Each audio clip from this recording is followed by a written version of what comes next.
Las mujeres no han representado siquiera un apartado en la historiografía colonial colombiana. Las referencias a su presencia en la sociedad de la colonia habían sido, hasta hace muy pocos años, ocasionales, anecdóticas o decorativas.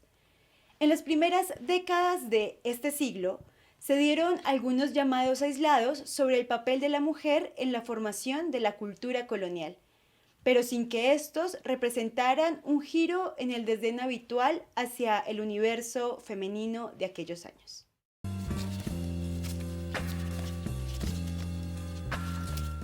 Esta afirmación, elaborada por el profesor de la Universidad Nacional, Pablo Rodríguez, permite formular preguntas necesarias en torno a la historia de las mujeres y las dinámicas de vida individuales y colectivas que existieron en el periodo colonial del territorio que hoy conocemos como Colombia.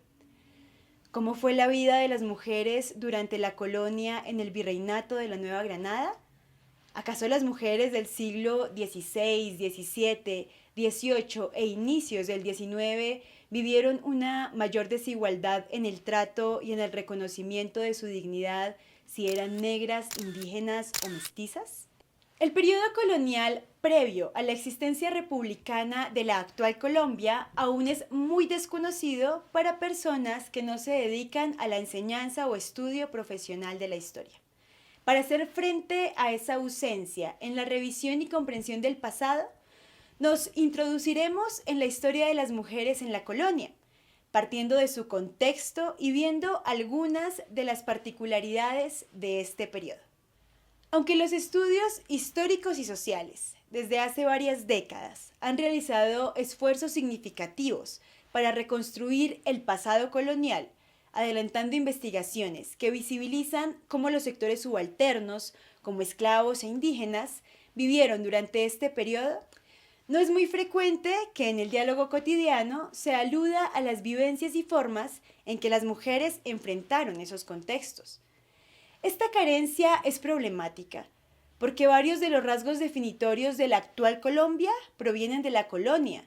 Por ejemplo, el establecimiento de los principales centros urbanos, los cuales, por supuesto, tenían antecedentes prehispánicos, y el mestizaje. Para que podamos situarnos histórica y espacialmente, es importante comprender a qué nos referimos cuando hablamos del virreinato de la Nueva Granada. Esta fue una región grande en América del Sur durante el siglo XVIII e inicios del siglo XIX. Antes de ser un virreinato autónomo, el territorio estaba dividido en varias entidades coloniales españolas y dependía del virreinato del Perú.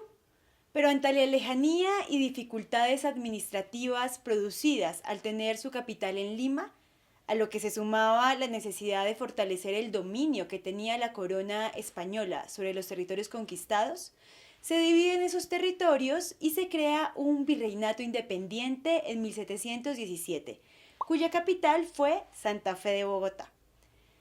El virreinato de la Nueva Granada incluía varios territorios que actualmente corresponden a diferentes países de América del Sur. Estaban vinculados Colombia, Ecuador, Panamá y Venezuela. Para el caso de la actual Colombia, los principales territorios en población y dinámicas económicas fueron, además de Santa Fe de Bogotá por ser la capital, Cartagena de Indias, Popayán y Antioquia. Durante este periodo en el que se sostuvo el dominio del Imperio Español sobre la Nueva Granada, existía una primacía de la religión católica, la cual tenía un poder incuestionable que no solo era simbólico, sino también material y de control moral de las acciones de la población. También existían jerarquías muy marcadas. En la cima de la pirámide estaban los españoles, mientras que los mestizos, indígenas y esclavos negros estaban en la parte inferior de esta estructura social. La condición sexual era muy relevante y las mujeres experimentaban una mayor desigualdad. La economía de este periodo hizo que la mayor parte de la tierra fuera destinada a labores agrícolas, pecuarias y a la minería. La extracción de oro y plata eran muy importantes, se realizaban con malos tratos a los trabajadores indígenas o negros. Esta forma de producción y de tratamiento de la fuerza de trabajo se extendió hasta inicios del siglo XX, pese a que el virreinato de la Nueva Granada acaba con la independencia de Colombia, o sea, en 1819. Atendiendo al papel de la mujer en la cultura colonial, es visible que el ideal de mujer durante la colonia fue una construcción masculina. Desde el siglo XV, los intelectuales de la Iglesia se preocuparon por enseñar las normas para las buenas mujeres y las relaciones entre los sexos a través de consejos morales, recomendaciones hogareñas, libros de oración y guías de conducta, en los cuales se reconocían como buenos atributos de las mujeres la vergüenza, la piedad, el respeto, y los malos, la intemperancia, locuacidad, la obstinación y la inconstancia. Esta literatura y las ideas de la época influyeron en las percepciones sobre las mujeres tanto en España como en América durante la colonia, caracterizándose por ser un ideal que reproducía aspectos como la sumisión y la virtud, los roles domésticos al concebir el hogar como el espacio natural de las mujeres, la religiosidad que contribuía a mantener el orden social y moral, jugando un papel central en la vida de las mujeres. Algunos refranes de la época, que sin duda también conservan algún eco hasta nuestros días, decían cosas como: la mujer honrada, la pierna quebrada y en casa. Las mujeres para rezar o para parir. O las doncellas han de ser no andariegas ni ventaneras, sino retiradas y modestas, demostrando que la buena cualidad parecía provenir de la sumisión. Un breve ejemplo de la solicitud de buenas conductas hacia las mujeres se puede ver en la carta escrita por Francisco José de Caldas, también conocido por sus contemporáneos como el Sabio, por su gran erudición, elaborada en prisión en 1816. Escribe: teme a Dios, guarda sus santos mandamientos, séme fiel a los juramentos que nos prestamos delante de los altares el día de nuestro matrimonio. La fidelidad conyugal es la primera virtud de los esposos y es la base de todos los bienes que se pueden esperar de dos casados. Yo deseo que visites, que trates, pero con personas bien acreditadas y de una vida sin tacha. Quiero que veles sobre la conducta de tu familia y que no te olvides de tu primera obligación, la más sagrada y sobre la que se tomará la más estrecha cuenta, es el cuidado de la familia. Esta carta va dirigida a María Manuela, su esposa, una mujer de Popayán de la que se desconoce su historia y sus orígenes. Es recordada principalmente por ser la esposa de Francisco José de Caldas, y en esta carta que le dirige están expresados algunos ideales masculinos que se tenían en torno a las mujeres. La exigencia y los ideales de las buenas mujeres estaba principalmente dirigida a las mujeres blancas, sobre todo a las de clase alta, que se encontraban confinadas a la esfera privada del hogar. Su rol se centraba en el cuidado de los hijos y el cumplimiento de las expectativas sociales de obediencia, modestia y piedad. La religión jugaba un papel crucial en sus vidas, siendo una guía para el comportamiento moral y las obligaciones familiares.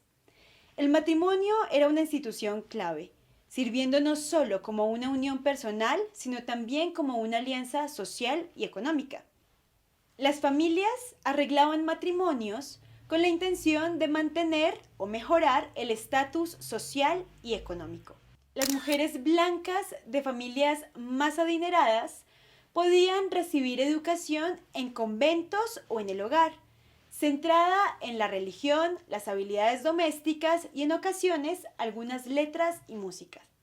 Sin embargo, su participación en la vida intelectual y cultural, o sea, en el espacio público, era casi inexistente. Por otro lado, las mujeres mestizas ocupaban una posición intermedia en la jerarquía social de la colonia, situadas entre españoles e indígenas y en menores casos entre españoles y negros esclavos.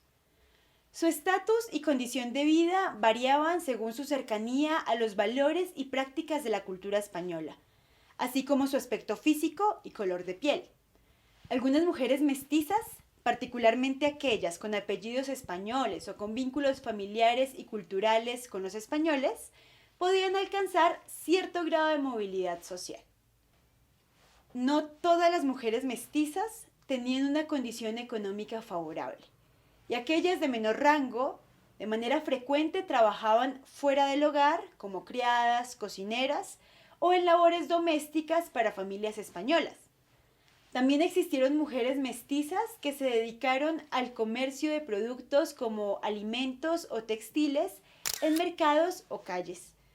El acceso a la cultura letrada era escaso en comparación con las mujeres blancas, pero aquellas que lograban tener algún tipo de instrucción lo hacían con un enfoque dirigido a las habilidades prácticas y religiosas. El matrimonio, tan importante para la Iglesia y un principio relevante en la sociedad colonial, en el caso de las mujeres mestizas, era diverso. Podían casarse con hombres de diferentes orígenes étnicos, incluidos españoles, indígenas y otros mestizos. Pero pese a que el mestizaje iba en crecimiento, seguía presente la discriminación por parte de algunos españoles.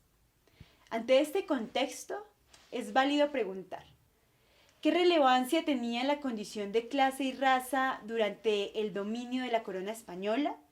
¿Qué tipo de posibilidades tenían las mujeres indígenas y las negras esclavas? Ahondaremos en este importante tema en el próximo video.